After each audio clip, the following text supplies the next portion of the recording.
Hi friends, welcome to Vennila kitchen. இன்னைக்கு நம்ம கிச்சன்ல கத்திரிக்காய் புளிக்குழம்பு எப்படி பண்றதுன்னு தாங்க பார்க்க போறோம். இது வந்து ஒயிட் ரைஸோட வெச்சி சாப்பிடுறதுக்கு அவ்வளவு சூப்பரா இருக்குங்க. ரொம்ப டேஸ்டியா, காரசாரமா, அவ்வளவு அட்டகாசமா இருக்கும். வாங்க இந்த கத்திரிக்காய் புளிக்குழம்பு எப்படி பண்றதுன்னு வீடியோக்குள்ள போய் பார்க்கலாம். நீங்க இப்பதான் first time நம்ம சேனல் பார்க்கறீங்கன்னா மறக்காம subscribe பண்ணிட்டு பக்கத்துல இருக்கிற bell icon-ஐ click பண்ணி all என்ற ஆப்ஷன் அழுத்திடுங்க. அப்பதான் நான் போடுற வீடியோ உங்களுக்கு நோட்டிஃபிகேஷனா வரும். வாங்க இப்போ வீடியோக்குள்ள போலாம். கத்திரிக்காய் புளிக்குழம்பு பண்ணுறதுக்கு ஸ்டவ் ஆன் பண்ணி கடாய் ஒன்று வச்சிடலாம். அதில் வந்து 2லேருந்து 3 டேபிள் ஸ்பூன் அளவுக்கு ஆயில் சேர்த்துடுங்க. ஆயில் ஹீட் ஆனோடனே 1 ஸ்பூன் வெந்தயம், 1 கொத்து கருவேப்பிலை, ரெண்டும் பொரிஞ்சு வந்த உடனே சின்ன வெங்காயம் சேர்த்துக்கோங்க. நான் வந்து 10லேருந்து 20 சின்ன வெங்காயம் ரெண்டாக கட் பண்ணியிருக்கிறேன். அதை வந்து உள்ளே சேர்த்துடலாம். சேர்த்துட்டு வெங்காயம் ஓரளவுக்கு நல்லா வதங்கி வர வரைக்கும் நல்லா ஃப்ரை பண்ணிக்கோங்க. பாருங்கள், வெங்காயம் ஓரளவுக்கு நல்லா வதங்கிருச்சு. இந்த ஸ்டேஜில் அரைச்சி வச்சுருக்கிற தக்காளியை உள்ளே சேர்த்துடலாங்க. நான் வந்து மீடியம் சைஸில் 3 தக்காளி பழம் இந்த மாதிரி நல்லா பேஸ்ட் பண்ணி எடுத்துகிட்டு வந்திருக்கிறேன். அதை வந்து உள்ளே சேர்த்துடலாம். சேர்த்துட்டு எல்லாத்தையும் நல்லா மிக்ஸ் பண்ணிக்கோங்க. இது கூடவே 1 ஸ்பூன் மிளகாய்த்தூள், தனி மிளகாய்த்தூள் சேர்த்துக்கோங்க. சேர்த்துட்டு இதை வந்து ஒரு டைம் நல்லா மிக்ஸ் பண்ணிக்கோங்க. தக்காளியோட பச்சை ஸ்மெல் போகிற வரைக்கும் 1 நிமிஷம் போல் நல்லா ஃப்ரை பண்ணிக்கோங்க.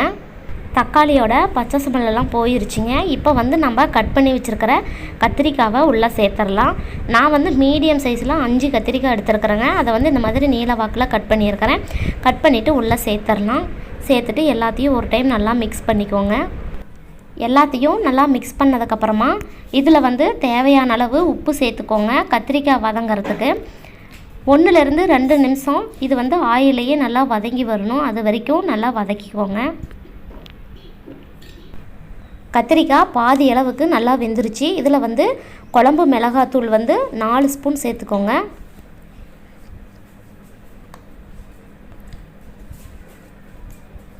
ஸ்பூன் சேர்த்துட்டு எல்லாத்தையும் ஒரு டைம் நல்லா மிக்ஸ் பண்ணிக்கோங்க. அந்த மசாலாவோட பச்சை ஸ்மெல் போகிற வரைக்கும் நல்லா ஃப்ரை பண்ணி விடுங்க. மசாலாவோட பச்சை ஸ்மெல்லாம் போயிடுச்சு. இப்போ வந்து நம்ம தண்ணி கொஞ்சமாக ஆட் பண்ணிக்கலாங்க. நான் வந்து 2 கப் அளவுக்கு தண்ணி சேர்த்த போகிறேன். சேர்த்துட்டு இதை ஒரு டைம் நல்லா மிக்ஸ் பண்ணிக்கோங்க. தண்ணி ஆட் பண்ணோடனே இதை வந்து எல்லாத்தையும் ஒரு டைம் நல்லா கலந்து விட்டுடலாம். கலந்ததுக்கப்புறமா இது வந்து ஒரு கொதி வரட்டுங்க. ஒரு கொதி வந்த பிறகு நம்ம வந்து கரைச்சி வச்சுருக்கிற புளி தண்ணியை இதில் ஆட் பண்ணிக்கலாம். நான் வந்து பெரிய நெல்லிக்காய் சைஸ் அளவுக்கு புளி எடுத்து ஊற வச்சுருக்கிறேன். அதை நல்லா கரைச்சிட்டு இதில் வந்து நம்ம ஆட் பண்ணிக்கணுங்க.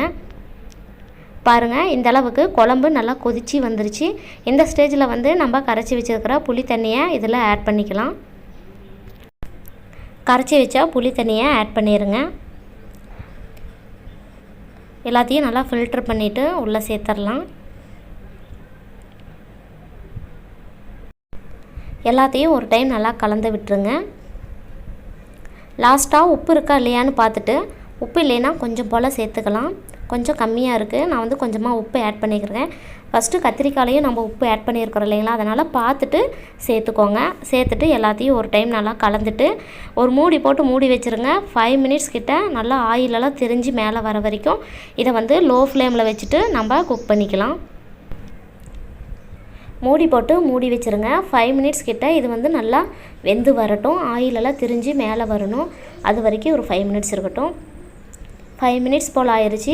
பாருங்கள், எண்ணெய் ஊற்றின எண்ணெயெல்லாம் எப்படி திரிஞ்சு மேலே வந்திருக்குன்னு. இந்த ஸ்டேஜில் வந்து நம்ம ஸ்டவ் ஆஃப் பண்ணிடலாங்க. அவ்வளோதான், சூப்பரான அட்டகாசமான நம்மளுக்கு கத்திரிக்காய் புளிக்குழம்பு ரெடி ஆயிடுச்சு. நீங்களும் இதே போல் கண்டிப்பாக ட்ரை பண்ணி பாருங்கள். சுவையும் மனமும் அவ்வளோ சூப்பராக டேஸ்ட்டாக இருக்குங்க. மேக்ஸிமம் புளிக்குழம்பெல்லாம் சூடான சாதத்தோடு வச்சு சாப்பிடும்போது அவ்வளோ சூப்பராக இருக்குங்க. இதுவும் மறுநாள் காலையில் சாப்பிடும்போது இன்னும் அட்டகாசமாக டேஸ்ட்டு சூப்பராக இருக்குங்க. கண்டிப்பாக நீங்களும் இந்த மாதிரி புளிக்குழம்பு செஞ்சு பார்த்துட்டு எப்படி இருந்துச்சுன்னு கமெண்ட் பாக்ஸில் கமெண்ட் பண்ணுங்கள். இந்த புளிக்குழம்பு உங்களுக்கு பிடிச்சிருந்துச்சுன்னா லைக் பண்ணி ஷேர் பண்ணுங்கள். மறக்காமல் வெண்ணிலா கிச்சனுக்கு சப்ஸ்கிரைப் பண்ணுங்கள். தேங்க்யூ.